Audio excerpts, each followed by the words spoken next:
हमारे पूर्व मुख्यमंत्री साहब ने कहा कि उप मुख्यमंत्री ब्राह्मण होगा, क्या वो इशारा आपकी तरफ था? वो जब भी कोई बात करते हैं तो बहुत सोच समझ के और बड़े कैलकुलेटेड वे में बात करते हैं। खबरें ये भी आ रही है कि आपके पुत्र जो चाणक्य जी हैं वो अब की बार करनाल में सांसद की तैयारी कर रहे हैं। विधानसभा का अंदर मैं प्रतिनिधित्व कर चुका हूं, तो राजनीतिक विरासत उसके साथ है।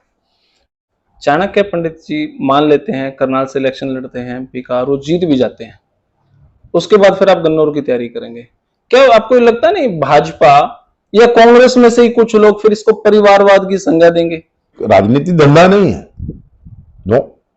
लेकिन भाजपा तो इस बात में भी थोड़ा सा खुश रहती है कि कांग्रेस में थोड़ा सा खेमेबाजी चलती है। मैं आपकी इस बात से बड़ी गंभीरता से सहमत हूं।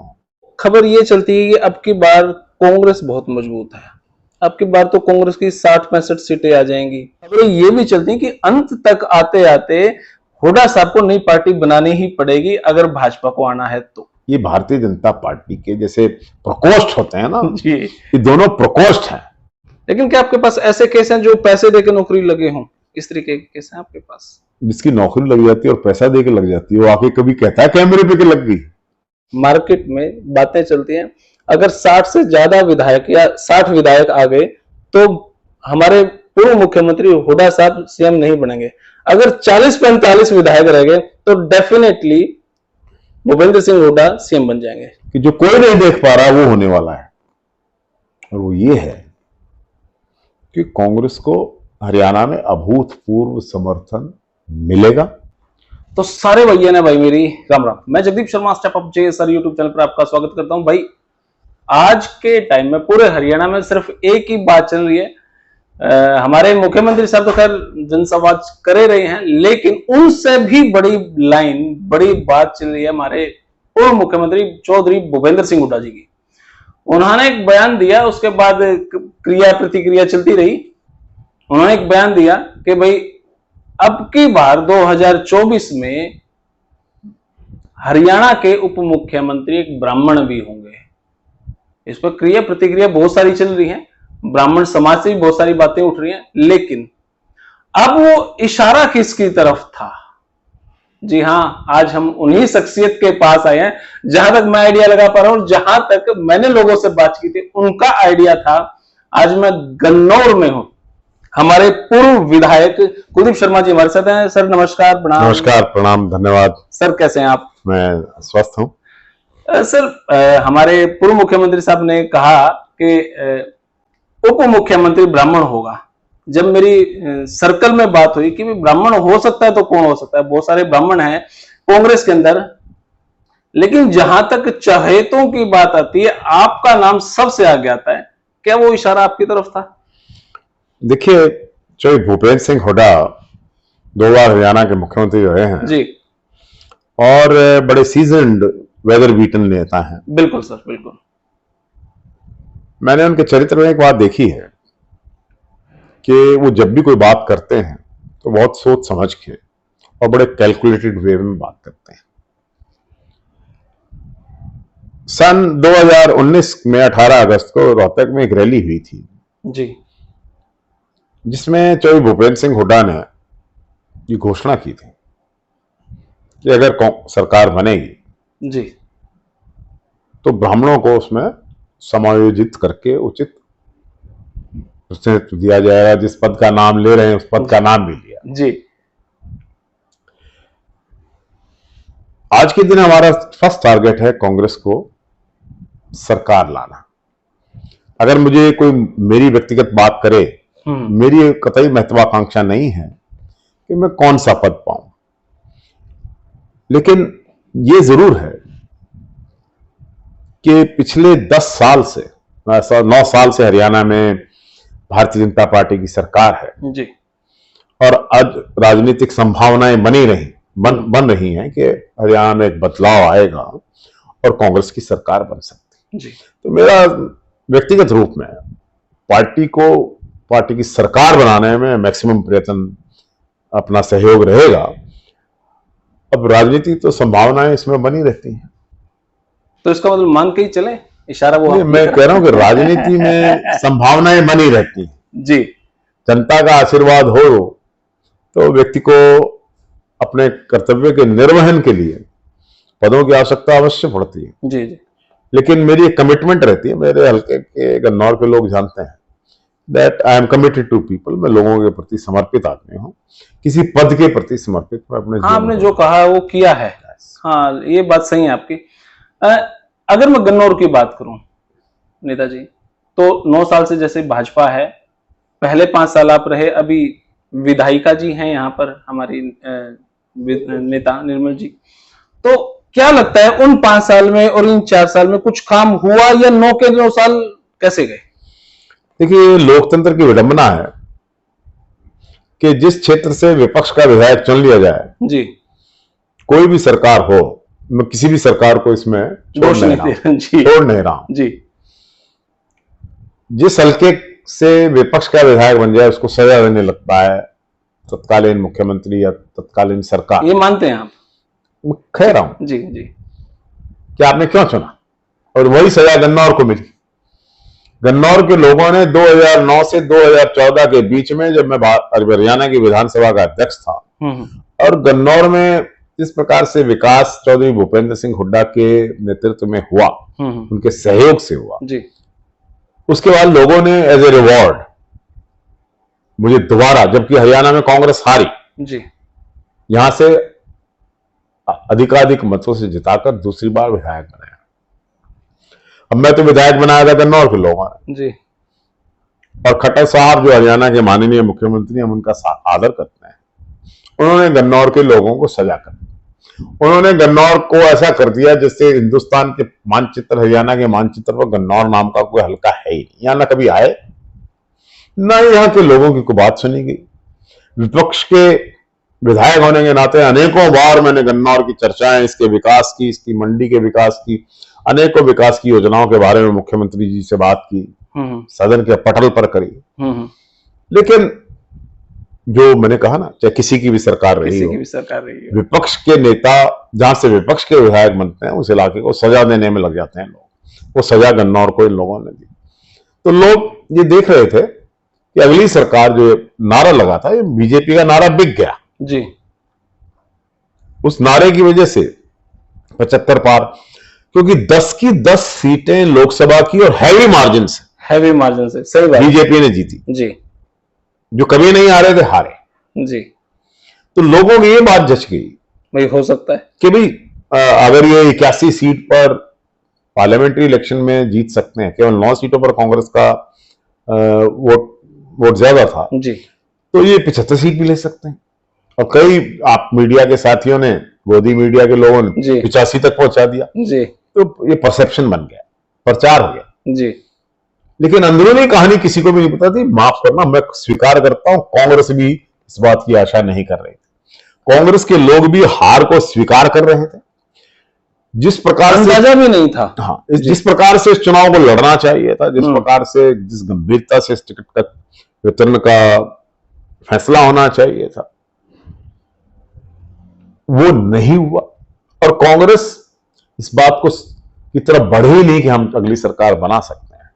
उसका नतीजा ये हुआ कि जनता जो भारतीय जनता पार्टी की खट्टर साहब के नेतृत्व की सरकार के खिलाफ थी, उसको हम भांप नहीं पाए, देख नहीं पाए उस बात को। ये मानने की बात है, वी कुड नॉट जज। और ना लोगों को जजमेंट थी, लेकिन लोगों में एक भारी नाराजगी थी और 85 पार का नारा 40 के पार नहीं कर पाया। They became a minority government जी। और उन लोगों के बैसाखियों के सहारे आज सरकार चल रही है जो ये कहते थे इनको जमुना पार कराएंगे।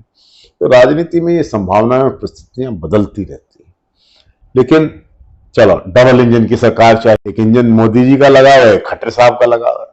वैसे तो डबल इंजन की जरूरत जब पड़ती है जब पहला इंजन खराब हो जाए, लेकिन जब डबल इंजन भी लग गया जी तो विकास होना चाहिए था गन्नौर का। सही बात है। फिर उन्होंने कहा हमें एक और इंजन लगा के दो, गन्नौर की नगर पालिका का छोटा इंजन भी लगाओ जी। ट्रिपल इंजन लग गया। लोगों ने कहा भी इनकी सरकार है, पूरा समर्थन दो।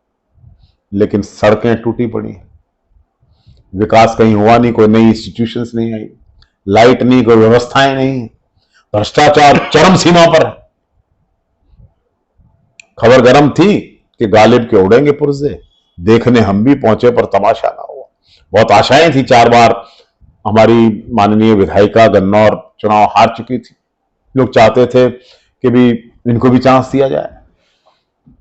सरकार आ रही बीजेपी की, उन्होंने बहुत प्रयत्न किया है तो आगे बढ़े जी। लेकिन मैंने कहा ना, तमाशा नहीं हो पाया और सिर्फ चर्चों में चली गई। अब तो समय बीत गया है, दिए में कितना तेल बाकी है, 8-9 महीने हैं, निबट जाएगा, अब ना विकास होगा। तो इस वजह से पीपल वांट चेंज, लोग चाहते हैं बदलाव आए, लोग चाहते हैं कोई लौटा दे मेरे बीते हुए दिन। गन्नौर चाहता है कि गन्नौर को उसके बीते हुए दिन मिलें जब गन्नौर हरियाणा के विकास में एक महत्वपूर्ण कड़ी के रूप में 2009 से 2014 के बीच में उभरा। तो 2024 में आप पुनः गन्नौर की तैयारी कर रहे हैं या कोई और सीट? निश्चित रूप से मैं, अगर मेरी पार्टी का आदेश हुआ जी, तो गन्नौर से विधानसभा चुनाव लड़ूंगा। मेरा और कहीं से चुनाव लड़ने का कोई। खबरें ये भी आ रही हैं, आज मैं सारा दिन गन्नौर में घूम रहा था, खबरें ये भी आ रही हैं कि आपके पुत्र जो चाणक्य जी हैं वो अब की बार करनाल में सांसद की तैयारी कर रहे हैं। देखिए, परंपरागत रूप से राजनीति में कोई ये तो है नहीं, कोई रजवाड़ा तो है नहीं जी कि भी रानी के पेट से राजकुमार पैदा हुए। जी। ये तो मतों की पेटी से नेता निकलते हैं। चाणक्य की राजनीतिक पृष्ठभूमि है, उसके दादा वहां से 4 बार पंडित चिरंजीलाल जी सांसद रहे हैं। जी जी। इस बात से उसको कोई हक नहीं है। नो नो, मैं वहां से चुनाव लड़ चुका हूं, विधानसभा का अंदर मैं प्रतिनिधित्व कर चुका हूं, तो राजनीतिक विरासत उसके साथ है, लेकिन उसको प्रयत्न करना होगा। और राहुल गांधी जी की यात्रा के बाद जो नई जागृति पैदा हुई थी, उसके बाद एक हाथ से हाथ जोड़ो कार्यक्रम करनाल जिले में, इसको बड़ी गंभीरता से करनाल पार्लियामेंट्री कॉन्स्टिट्यूंसी में चाणक्य ने चलाया है। और करीबन 550-700 में से 550 विलेजेस में वो जा चुके हैं और अगले दिसंबर तक हर एक गांव को और शहर के हर एक वार्ड को उन्होंने कवर करने का अपना कार्यक्रम बनाया। निश्चित रूप से जैसा आपने सजेस्ट किया जी, उनका निशाना, अगर पार्टी एग्री करे, अगर पार्टी का आशीर्वाद हो, पार्टी अगर किसी और को टिकट देना चाहे हम उसके साथ हैं। पार्टी अगर चाणक्य पंडित को नॉमिनेट करेगी अपने जगह, तो वो उस चीज के लिए काम कर रहे हैं। और आज देखेंगे आप कि राजनीति के समीकरण अब आने वाले समय में बहुत तेजी से बदलेंगे। दिसंबर 2023 के विधानसभा 5 विधानसभाओं के चुनाव will be A turning and churning point of Indian politics, current Indian politics. Himachal और कर्नाटक की जीत ने, राहुल गांधी की यात्रा ने कांग्रेस को एक किस्म से नई ऊर्जा, प्रेरणा, पुनर्जीवित तक का शब्द इस्तेमाल करने से मैं नहीं घबराता हूं जी। एक उठाव आया, कार्यकर्ता घर से निकले, गलियों में आए, राहुल गांधी का स्वागत हुआ, अभूतपूर्व स्वागत हुआ, रैलियां हुई, 0 डिग्री ठंड के अंदर लोग पैदल चले। एक नया मौसम, एक नया वातावरण राजनीति का देश में बना, एक नया बूस्टअप हुआ कांग्रेस के लिए भी। हाँ, तो उस बात को आगे बढ़ाने के लिए उन्होंने कहा था कि आप लोग कार्यक्रम करिए। और सीरियसली चाणक्य पंडित ने राहुल गांधी के आदेश को लिया है और कांग्रेस के संदेश को लेकर हर जगह जा रहे हैं। देखिए, भारतीय जनता पार्टी को बहुत बड़ी चुनौती मिलने वाली है। चाणक्य पंडित जी मान लेते हैं करनाल से इलेक्शन लड़ते हैं, बिकार वो जीत भी जाते हैं, उसके बाद फिर आप गन्नौर की तैयारी करेंगे। क्या आपको लगता नहीं भाजपा या कांग्रेस में से ही कुछ लोग फिर इसको परिवारवाद की संज्ञा देंगे, या फिर आप ये सीट छोड़ सकते हैं? फिर ऐसा है कि परिवारवाद क्या होता है? एक वकील का बेटा वकील बन जाए तो परिवारवाद है, डॉक्टर का बेटा डॉक्टर बन जाए, दुकान का बेटा आके दुकान में बैठ जाए, क्योंकि राजनीति धंधा नहीं है। नो, क्या भारतीय जनता पार्टी जो कांग्रेस पर इस प्रकार के आरोप लगाती है, उनसे मैं पूछना चाहता हूं, उनके परिवारवाद की 35 मिसालें गिना दूं मैं? राजनाथ के पुत्र की गिना दूं? वो नहीं है। और कितने हैं? अनुराग ठाकुर कौन है? क्या परिवारवाद की पैदाइश नहीं है? मेरे उनसे अच्छे बड़े संबंध हैं, ऐसे अनेकों गिना सकता हूं। ये जो गुरुग्राम से एमएलए हैं, हम उनका बड़ा आदर करते हैं, विधायक हैं। किसके बेटे हैं? उनके पिताजी पहले विधायक थे। ऐसे अनेक लोग, जैसे सोहना से विधायक हैं, उनके पिताजी भी विधायक थे बीजेपी से। ऐसे अनेकों गिना सकता हूं मैं। वो पिछली विधायक थी हमारी मुलाना से, उनके पिताजी भी विधायक थे। और हरियाणा में मैं 25 मिसालें गिना सकता हूं। लेकिन भाजपा तो इस बात में भी थोड़ा सा खुश रहती है कि कांग्रेस में थोड़ा सा खेमेबाजी चलती है, इस बात से बहुत ज्यादा खुश रहती है वो। कभी शैलजा खेमा, कभी वो खेमा, कभी वो खेमा, आपस में भिड़ते रहते हैं। मीटिंग होगी तो वहां पे मुख्यमंत्री कौन बनेगा, और जहां तक लोगों की बात है वहां से चर्चा ये भी चलती है, अभी तो कांग्रेस जिला अध्यक्ष तक नहीं बना पाई है, भाजपा तो पन्ना प्रमुख में भी संशोधन कर चुकी है। मैं आपकी इस बात से बड़ी गंभीरता से सहमत हूं कि कांग्रेस ने आज तक अपने संगठन का गठन ना करके, ये इस संगठन के गठन में जो देरी हो रही है, इससे कांग्रेस को नुकसान हुआ। पिछले चुनाव में मैंने देखा है, पार्लियामेंट इलेक्शंस में बूथ पर एजेंट्स तक नहीं थे। वी वर नॉट प्रिपेयर्ड जी। आज हम अपनी रैलियों के माध्यम से हाथ जोड़ो कार्यक्रम जो राहुल जी देकर गए हैं, गांव गांव तक पहुंच रहे हैं। स्थितियां बदली, लेकिन जितनी बदलनी चाहिए, जहां आपका इशारा है संगठन का एब्सेंस होना जी, वो गंभीर है, इसको जल्दी निर्माण होना चाहिए। मैं पार्टी के नेतृत्व से अनेकों बार कह चुका हूं। और जब श्री राहुल गांधी जी ने दिल्ली में सीनियर लीडर्स की मीटिंग की थी, इसमें मैंने बड़ी प्रमुखता से इस बात को कहा था कि हरियाणा की जनता, आपका संगठन खड़ा नहीं हुआ। तो बीजेपी अगर ये कहे कि कांग्रेस तो अपने जिलों का गठन नहीं कर पाई है, संगठन नहीं है, तो वो गलतफहमी में है। क्योंकि एक संगठन है, वो है लोगों का संगठन, जो आज की भारतीय जनता पार्टी के खिलाफ है, जिसका परिणाम आप 2024 के चुनाव में देखेंगे। दूसरी बात जी, एक उदाहरण दे रहा हूं राजनीति में। 1977 में इमरजेंसी हटी जी, श्रीमती इंदिरा गांधी हमारी सबसे बड़ी नेता, जहां भी गई हजारों लाखों की भीड़ आई। उनके विरोध में जनता पार्टी का गठन हुआ। ना कोई जिला प्रधान था, ना कोई ब्लॉक था, ना कोई प्रमुख था, ना कुछ था, कोई भी नहीं था। एक अचानक बना संगठन, अचानक गठित की गई पार्टी, मर्जर हो गया कम्युनिस्ट का भी, बीजेपी का भी, समाजवादियों का भी, जेपी वादियों का भी, लोहियावादियों का, सबका समर्थन जी, जनता पार्टी बन गई। जी, इंदिरा जी चुनाव हारी, संजय जी हारे, कांग्रेस हारी, बिना किसी संगठन के। जो लोगों का संगठन खड़ा हो जाता, मेरा कहने का मतलब ये है। और वो संगठन आज के माननीय मुख्यमंत्री नहीं समझ पा रहे हैं कि जनता त्रस्त है, और जनता का संगठन, people want to change this government, they will throw them out. एक बड़ी गंभीर राजनीतिक वस्तुस्थिति है जी, कि हरियाणा के जो विधायक हैं और जो भी पॉलिटिकल बीजेपी के लोग, आज उनसे बात करो, सांसदों की बात नाम नहीं लूंगा, जी, आप जानते हैं, क्योंकि हमारे मुख्यमंत्री कई सांसदों को पसंद नहीं करते हैं। कहां कहां के सांसदों को पसंद नहीं करते हैं आपको पता है? फिर भी बता दीजिए, आम जनता थोड़ा सा जानना चाहेगी। ये जनता है, सब जानती है। तो आप अंदाजा लगाइए जी, कि मुख्यमंत्री की स्टेज पर स्थानीय सांसद को बैठने ना दिया जाए, क्या है ये? और वो कौन सांसद है ये बताने की जरूरत है? तो मुख्यमंत्री जी को कुछ विधायक पसंद नहीं है, तो वो विधायक ये कहते हैं कि हमारी तो कोई मानता ही नहीं है।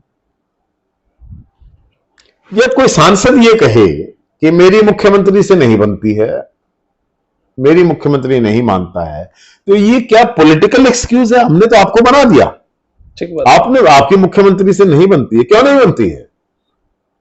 हमारा क्या कसूर? हमने आपको बनाया, आपके कहने से ना तो नौकरियां लग रही हैं, ना ट्रांसफर हो रहे हैं, ना काम हो रहे हैं, ना गरीबों को मदद मिल रही है। आप ये कह रहे हो मुख्यमंत्री मेरी मानता नहीं, मुख्यमंत्री से मेरी बनती नहीं। तो इकबाल ने कहा है ना, जिस खेत से दैका को मैसर ना हो रोटी, उस खेत की हरगोशाए गंदम को जला दो। क्या बात है, क्यों बैठे हो वहां पर? सही बात है। अगर तुम्हारी को मानता नहीं है, अगर मुख्यमंत्री तुम्हारी सुनता नहीं है, इस्तीफा दे दो, छोड़ो, लड़ो। लोगों को आप बीच में आग को भी तुम्हारी वजह से छोड़ रहा हूं,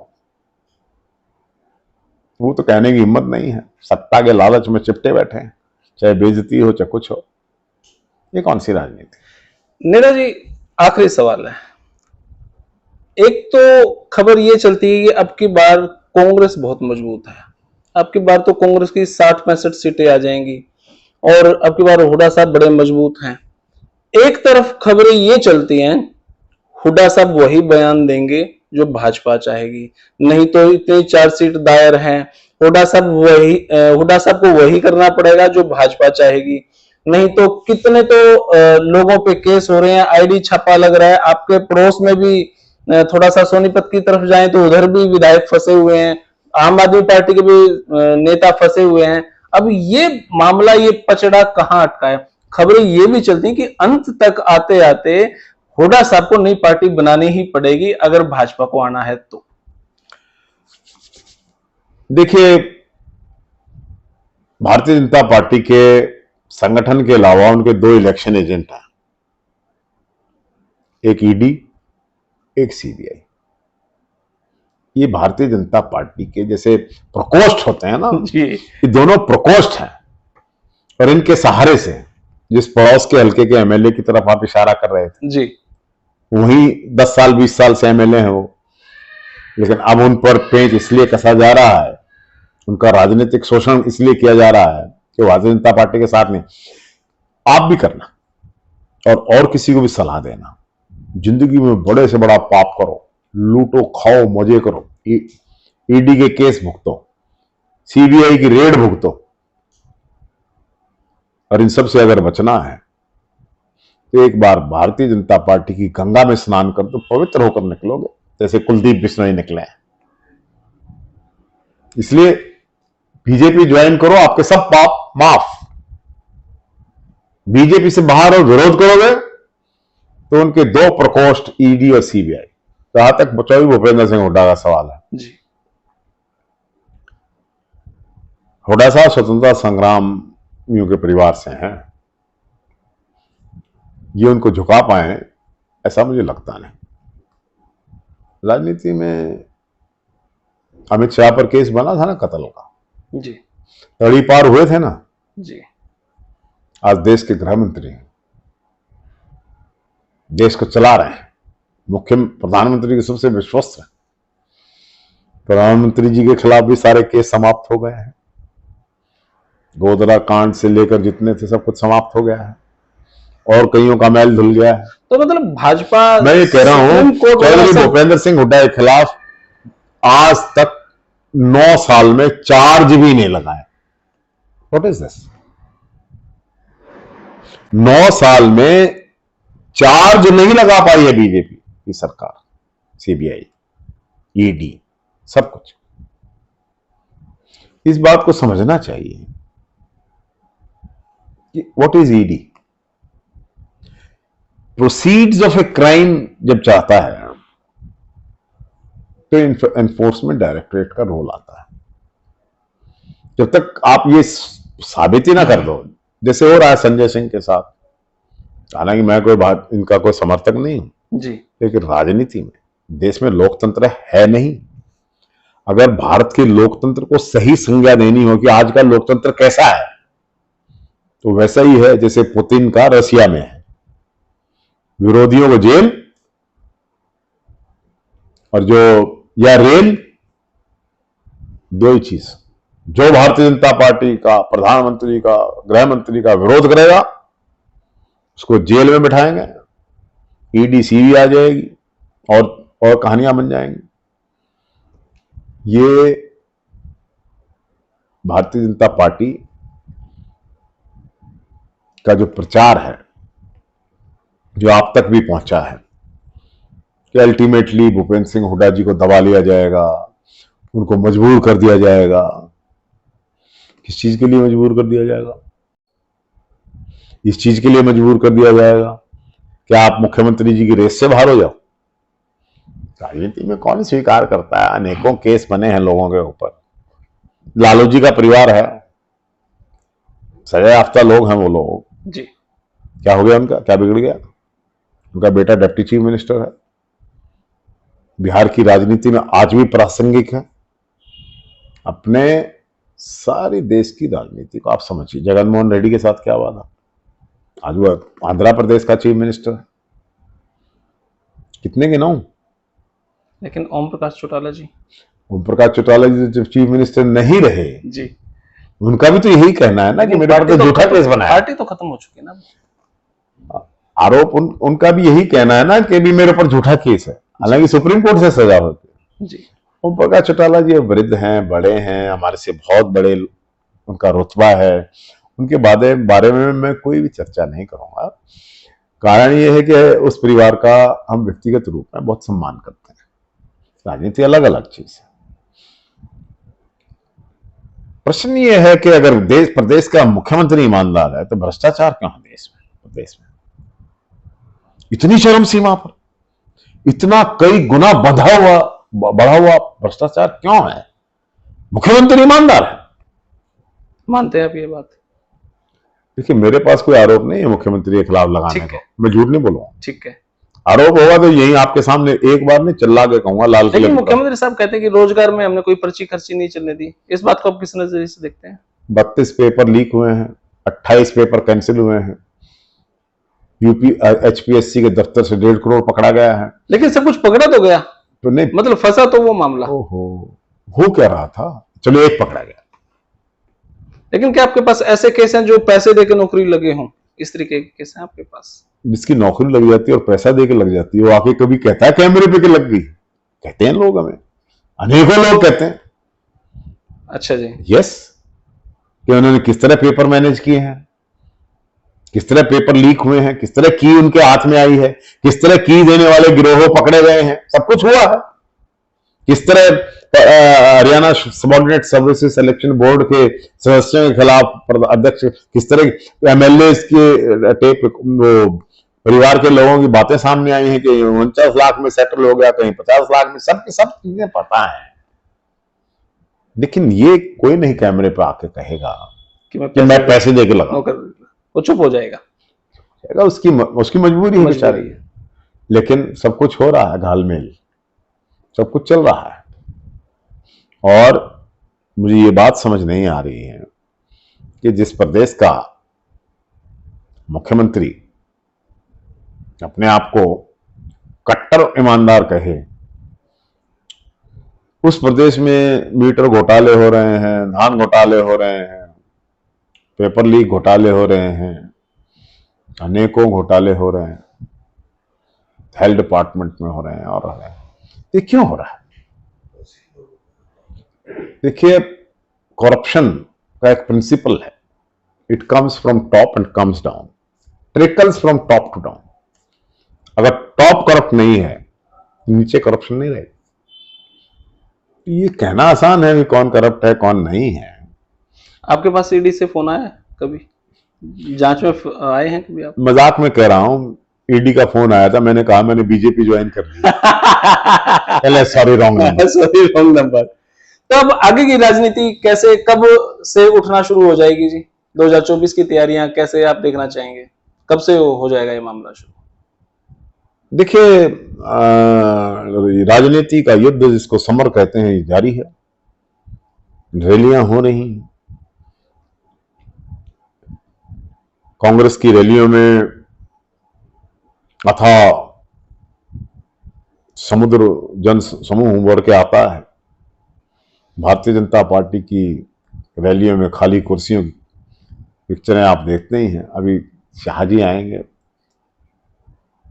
करनाल में 9वां साल मनाया जाएगा। आप देख लेना। कुर्सियां खाली होगी तो बारिश हो जाएगी जी, फिर वो आएंगे नहीं जी। जैसे गोहाना में हुआ था, जैसे गोहाना में हुआ कि एक बहाना ढूंढ लिया गया जी। कि हेलीकॉप्टर नहीं उड़ सकता है। अरे नहीं उड़ सकता है। होम मिनिस्टर की कार को दिल्ली से सोनीपत आने में, गोहाना आने में सिर्फ 60 मिनट लगेंगे। ऐसे हाईवे, कहते रहे गडकरी, जैसे हवाई हाईवे बना दिए दिल्ली से गोहाना जाओ तो 35 मिनट लगेंगे।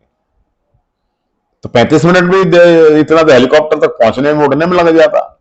आदमी नहीं आएंगे, आते नहीं हैं। घेर घोट के ले आओगे, बीडीओ तहसीलदार आपके जलसे करवा देंगे, वो कोई बात नहीं। पहले की सरकारों में भी हुआ करते होंगे, आज की भी सरकारें करवा रही होंगी जी। लेकिन आज के दिन जो कांग्रेस की भी जनसभाओं में भीड़ उमड़ के आती है, जनमिलन कार्यक्रम हो रहे हैं, विपक्ष आपके समक्ष कार्यक्रम हो रहा है, मैंने एक चीज नोट की कि दो चीजें। एक तो राहुल गांधी की यात्रा को बड़ा स्पॉन्टेनियस रिस्पॉन्स मिला, हम भी एक्सपेक्ट नहीं कर रहे थे इतने लोग निकल के आएंगे, 2 डिग्री में लाखों लोग की रैली हो जाएगी, हमें एक्सपेक्टेशन नहीं जी। दूसरा, मैंने भाई हाथ से हाथ जोड़ा में, कई कांग्रेस के कई उम्मीदवार है ना एक एक हल्के में, जो जा रहा है उसी को ऑडियंस मिल रहा है, उसी को भीड़ मिल रही है। कोई भी खड़ा होगा, मैं, इसका मतलब ये है winds of change are blowing, बदलाव की आंधी चल रही है। अब भारतीय जनता पार्टी फाउल खेलेगी, देखना आप मुझे फिर मिलना जी कि आपने कहा था फाउल खेलेगी जी।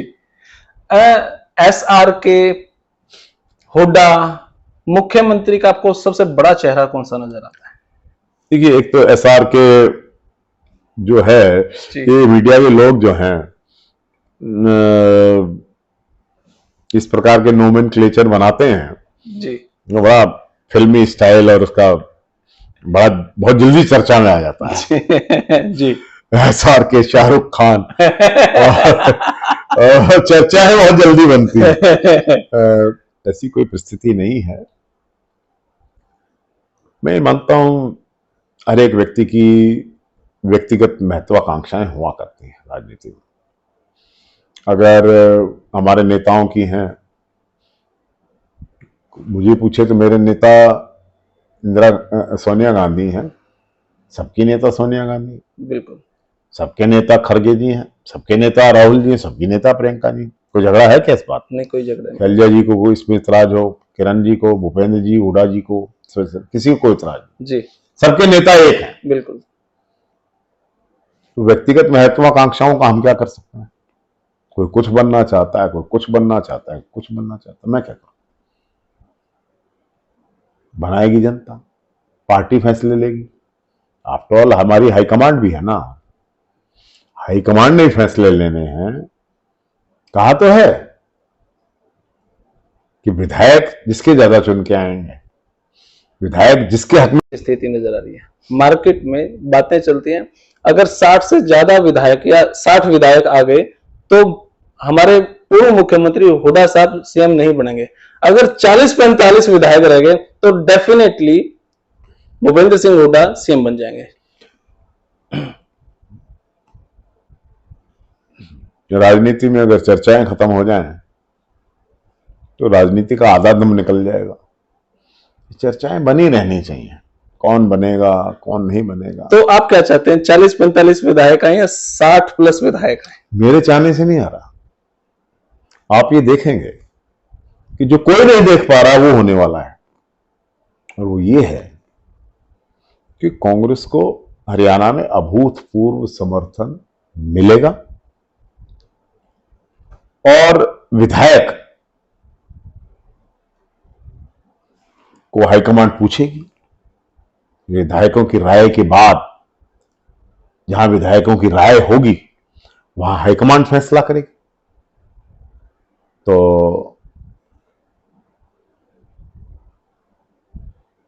कौन मुख्यमंत्री बनेगा कौन नहीं बनेगा, ये कहना किसी के अधिकार क्षेत्र में नहीं है, लोगों के है। इस बात को आप मान के चलना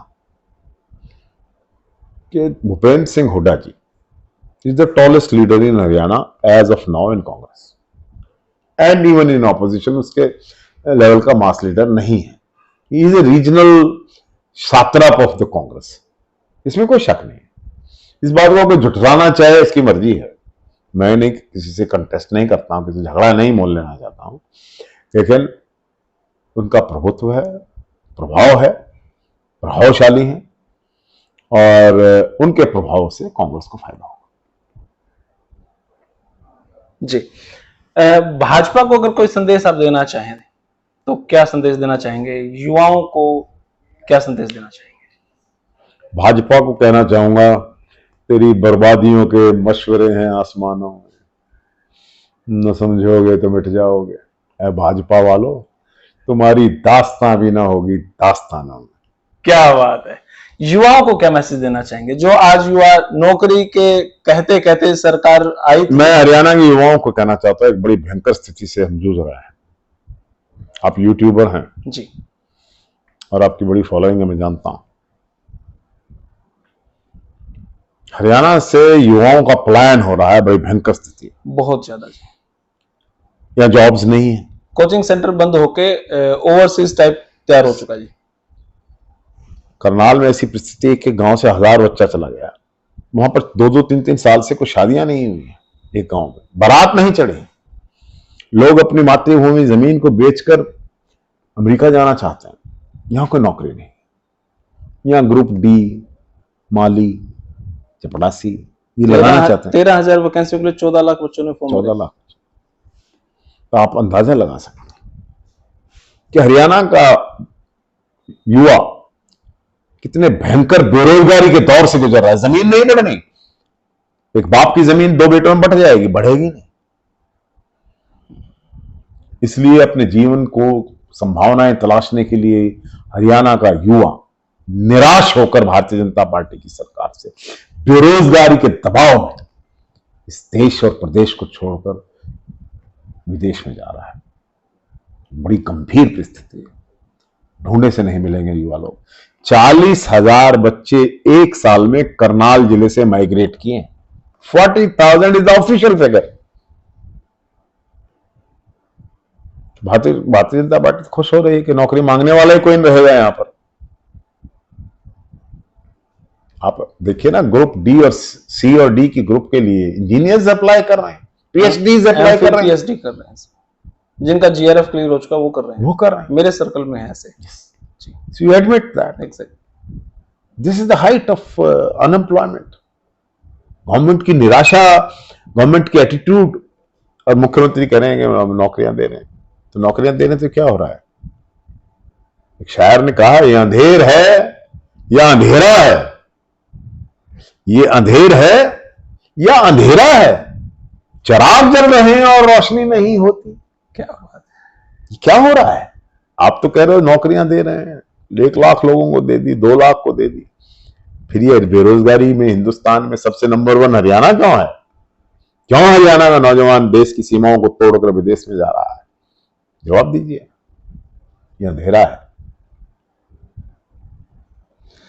चलो सर, बहुत बहुत शुक्रिया सर आपका। Thank you. बहुत बहुत शुक्रिया। तो भाई, स्टेप अप जे सर की 5100 वीडियो में ये वीडियो सबसे धांसू वीडियो। आज तक मैं हमारे कुलदीप जी से कभी मिला नहीं, लेकिन आज पहली बार मुलाकात में ये लगा कि भाई वाकई में ये इंटरव्यू सबसे धांसू, इंटेलेक्चुअल, ऑप्टिमिस्टिक, और जो मैं वर्ड्स मेरे पास है नहीं इतनी डिक्शनरी, लेकिन सच में जबरदस्त इंटरव्यू। आपको कैसा लगा कमेंट बॉक्स में राय दे। तब तक के लिए धन्यवाद। जय हिंद, भारत माता की जय। Thank you.